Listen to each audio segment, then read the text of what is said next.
लोकसभा चुनाव 2024 नज़दीक आता जा रहा है और वहीं अगर हम बात करें चुनाव की, तो चुनाव कहा जाता है जनता का और जनता के लिए। और जनता की जो मांग सामने आ रही है वो ये आ रही है कि ईवीएम को हटाओ और देश बचाओ।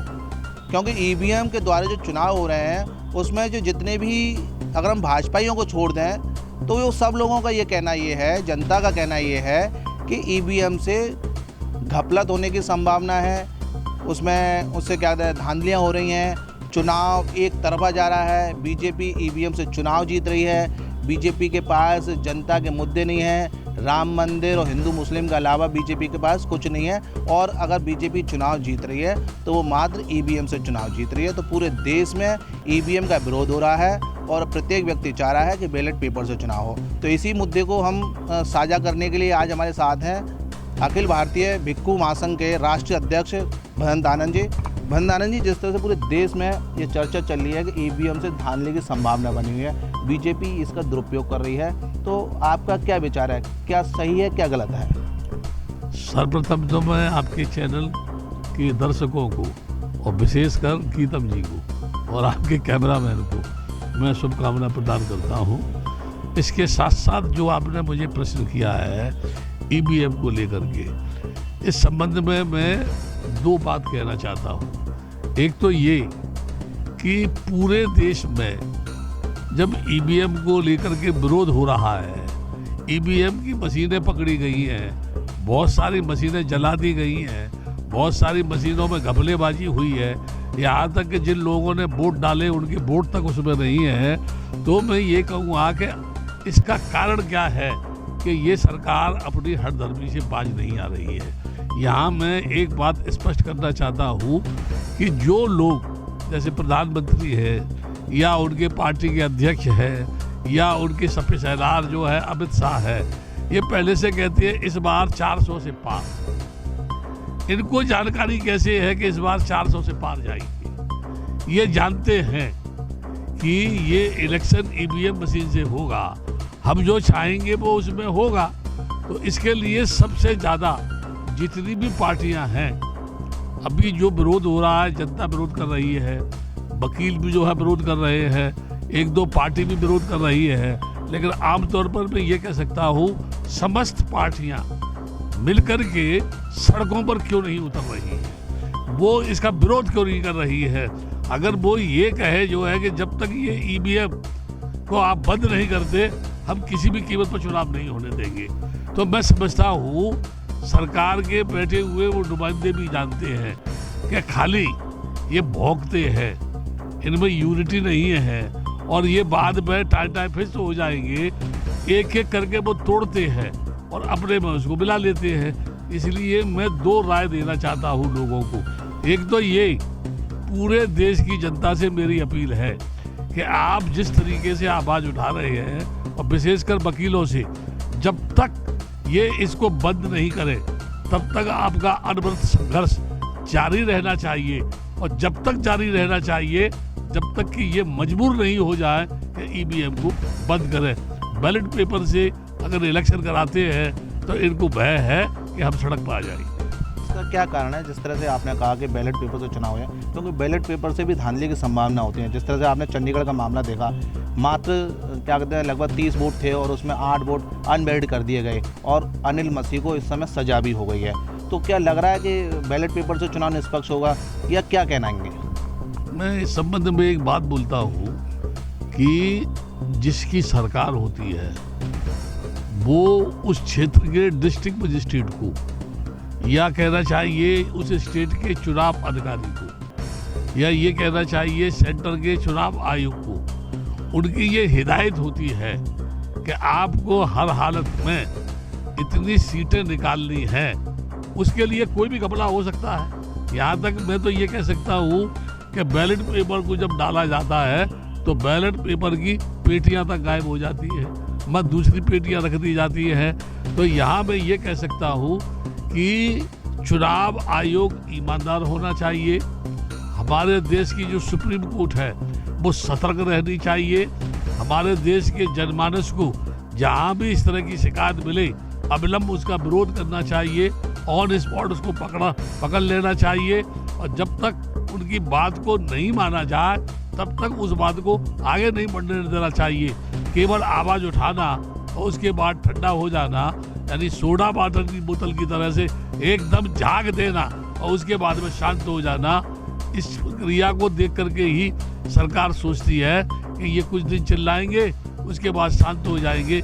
यही कारण है कि तमाम विरोध होने के बाद, चाहे बेरोजगारी की समस्या हो, चाहे 15 लाख की समस्या हो, चाहे काले धन लाने की समस्या हो, चाहे जो है रेलवे स्टेशन बेचने की बात हो, हवाई अड्डा बेचने की बात हो, ये जो है कहते हैं कि जितनी पब्लिक चिल्ला रही है ये बिल्कुल भी टस से बस नहीं हो रहे हैं। तानाशाही का रूप इन्होंने धारण कर लिया है, हठधर्मी इनके अंदर है। तो मैं सरकारी नुमाइंदे से, विशेषकर प्रधानमंत्री से और उनके सलाहकारों से ये कहना चाहता हूँ, बड़े बड़े राजा महाराजा मिट्टी में मिल गए, तुम तो कोई चीज नहीं हो। ये हठधर्मी अगर तुमने नहीं छोड़ी तो एक स्थिति ऐसी आएगी कि आप अपनी शकल तक नहीं दिखा सकेंगे। इसलिए कम से कम जनमानस की जो आवाज है उस पर ध्यान दो। जनता ही तुमको वोट देती है। और यदि मैं ये कहते हैं कि जनता पर भरोसा नहीं है तो मैं एक बात कहूँगा, जो साधु सन्यासी और जो शंकराचार्य ये कहते हैं कि राम की शरण में आने से ही इस देश का कल्याण होगा, क्योंकि आत्मा ही राम हमारे हैं, तो मैं ये कहूँगा जनता से क्यों अपील करने की जरूरत है कि हमें इतनी सीट मिलनी चाहिए। आप जो देवी देवताओं से कह दो वही वोट डाल जाएंगे, जनता को आने ही मत दो। जिस तरह से पूरी जनता सुप्रीम कोर्ट को सुप्रीम मानती है, लगता है कि उन्हें इस समय वो जो क्या कहते हैं CGI हैं वो अच्छा निर्णय ले रहे हैं, तो कितना उचित मानते हैं आप कि ये जो एक समय चल रहा है, जनता जो मांग कर रही है कि EVM हटनी चाहिए, बैलेट पेपर से चुनाव चाहिए, तो सुप्रीम कोर्ट कितना अहम हो जाता है, उसका निर्णय कितना अहम है, और वो जितने ज़्यादा शांत बैठा है सुप्रीम कोर्ट के जज, तो कितना न्याय संगत है ये, और उन्हें क्या निर्णय लेना चाहिए? देखिए, सुप्रीम कोर्ट का सुप्रीम जज इस बात को जानता है कि ये सरकार जो भी कर रही है वो राष्ट्र के हित में नहीं है। लेकिन उसके साथ साथ एक बात मैं और कहूँगा कि मैंने जो देखा है या अनुभव जो किया है, वो सही वक्त पर आकर के जो स्टेप उठाता है सुप्रीम कोर्ट, ये भी एकदम घबरा जाती है कि ये क्या हो गया। जैसे उदाहरण देता हूँ, उन्होंने एक कानून पारित किया अभी, ये जो बॉन्ड वाली बात चल रही है, लेफ्ट हैंड बॉन्ड जो है क्या है, इस पर प्रतिबंध लगा दिया। तो प्रधानमंत्री कह रहे हैं इसके अगेंस्ट में हम बिल लाएंगे। यानी इसका मतलब है कि ये सरकार इतनी तानाशाही हो गई है कि वो तो सुप्रीम कोर्ट के यानी जजों को भी चैलेंज दे रहे हैं कि तुम आदेश करो, हम फॉलो ही नहीं करेंगे।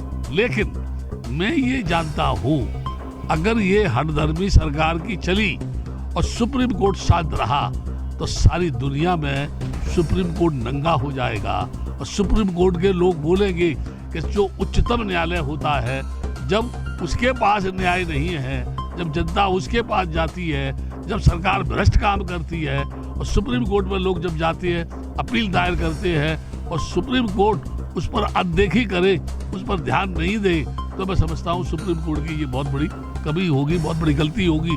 जहाँ तक वर्तमान सुप्रीम कोर्ट के सुप्रीम जज की बात है, मैं समझता हूँ वक्त आने पर, वो मौन जरूर है, लेकिन वक्त आने पर मुझे लगता है इस तरह का आदेश होगा कि ये सरकार क्या, सभी लोग आश्चर्यचकित हो जाएंगे कि ये क्या कर दिया इन्होंने। जो है केवल इंतजार की बात है, जनता को अपने रास्ते पे डटा रहना चाहिए और जो भी लोग इस संघर्ष में हैं उनको संघर्ष और तेज करना चाहिए, शांत नहीं होना चाहिए, सफलता उसमें जरूर मिलेगी। जिस तरह कहा जा रहा है बनते जी कि अगर 2024 के बाद मोदी सरकार आई तो कहीं ना कहीं चुनाव प्रक्रिया ही खत्म हो जाएगी, तो किस तरह से न्याय मिलेगा? फिर तो डिक्टेटरशिप हो जाएगी, मोदी जी कहीं ना कहीं तानाशाही हो जाएंगे और ज़्यादा। अभी तो जितना कहा जा रहा है उससे ज़्यादा तानाशाही हो, तो आम जनमानस को फिर किस तरह से न्याय मिलेगा? क्योंकि जिस तरह आपने कहा कि CGI भी अभी शांत है, वो अभी अच्छा निर्णय दे सकते हैं, लेकिन उसकी संभावना कम लग रही है, तो कैसे न्याय मिलेगा अभी जनता को?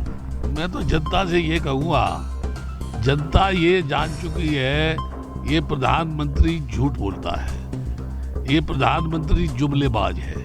जनता कहती है ये प्रधानमंत्री वायदे करता है, इनकी सरकार आई थी, अच्छे दिन आएंगे, बुरे दिन जाएंगे, हम हर आदमी के खाते पे 15 लाख रुपया भेजेंगे, काला धन है जो हम लेके आएंगे, लोगों को हम नौकरियां देंगे, बेरोजगारी खत्म करेंगे, महंगाई पर अंकुश लगाएंगे, पेट्रोल डीजल सस्ता करेंगे। जनता जब ये जान चुकी है कि ये बोलते झूठ है, इनकी करनी में अंतर है, तो जनता को अपने मताधिकार का प्रयोग एक बार सही मायने में ऐसा करना चाहिए कि जब वोट ही इनको नहीं मिलेगा तो ये अपने आप सड़क पे आ जाएंगे। ईवीएम का जो सवाल है, तो जनता तो वोट सही दे रही है, लेकिन जनता का कहना है कि हम डालते कहीं है, चला कहीं जाता है, बीजेपी उस पर अतिक्रमण कर लेती है, इलेक्ट्रोनिक मशीन में घपलत है।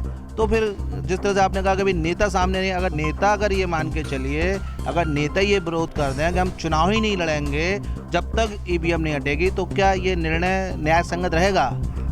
देखो, इसमें तो एक फायदा उसको ये होगा सरकार को कि अगर तुम चुनाव नहीं लड़ते हो तो मत लड़ो, ठीक है।